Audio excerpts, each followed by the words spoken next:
A full service history is overrated anyway, said the friend I was talking to. I've always bought on condition and on the strength of a test drive regardless of any history, and I've never had a problem. His point was in disagreement with my longtime contention that a full history is worth its weight in gold. True, it doesn't necessarily affect a car's longevity if it's missed a service or two. But a service record which proves it hasn't, and that everything's been done on time, suggests, if not guarantees, diligence by the previous owner in other areas. Certainly, whenever I'm browsing around for my next used car purchase, a fully stamped book or, even better, a wodge of invoices is a big plus point. But exactly what counts as a full service history?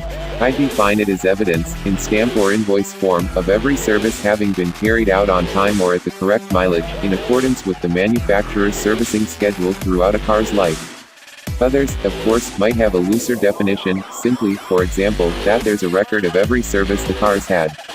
To my mind, that isn't a full service history. It doesn't prove that all of the required servicing has been carried out correctly, merely that some of it has. Either way, if you're like me, you'll lament the fact that the concept of a full history has, in recent years, become a somewhat amorphous one. The proliferation of onboard servicing indicators are in part to blame for that, and have led to the time when your car really should be serviced becoming far more malleable. Some of these systems operate solely on mileage, others work by factoring in the type of driving you've been doing and the loads on the engine, and extending or reducing the interval based thereon. Still others actually check the condition of the oil using an oil condition sensor and tell you when it's past its best. However, few take account of the time factor involved in most service schedules, and in these instances, low-mileage drivers who follow the service indicator religiously still won't technically end up with a full service history, as I define it. Does that matter? Perhaps not. Indeed, if your car's told you when it needs a service based on the condition of the oil, you might argue that it's had all the servicing it needs. But as a buyer, I'd counter that it's then impossible to know whether a seller has serviced the car when the light came on, or simply ignored it and waited until thousands of miles thereafter. Long life servicing schedules don't help. Nowadays, a 9-year-old car with 90,000 miles on the clock can have a full service history, by my definition, even if there are only 4 stamps in the book. Doesn't feel like enough to me, but it does meet with the manufacturer's schedule. So, is a full service history still relevant? I think so, even if it's less important than it once was.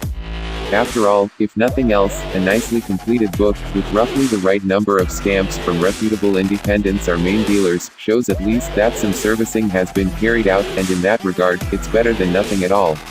Besides, if you happen upon a car that's had an oil change at least every year anyway, regardless of the mileage or any condition-based service indicator or any long life service schedule, you can be fairly certain the owner knows what he's about and has spent well on other aspects of the car's maintenance.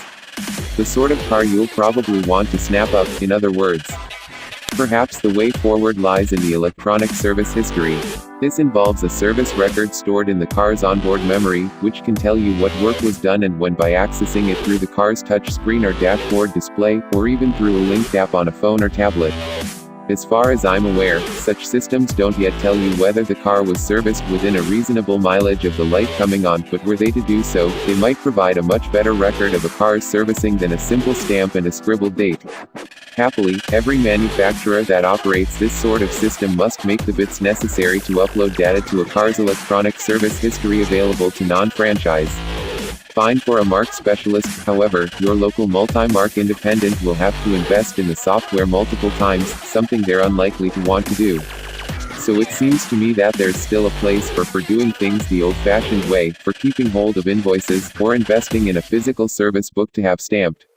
But of course, owners who fully understand these new systems and therefore have the presence of mind to do so will likely dwindle, and so, therefore, will the ubiquity of the full service history.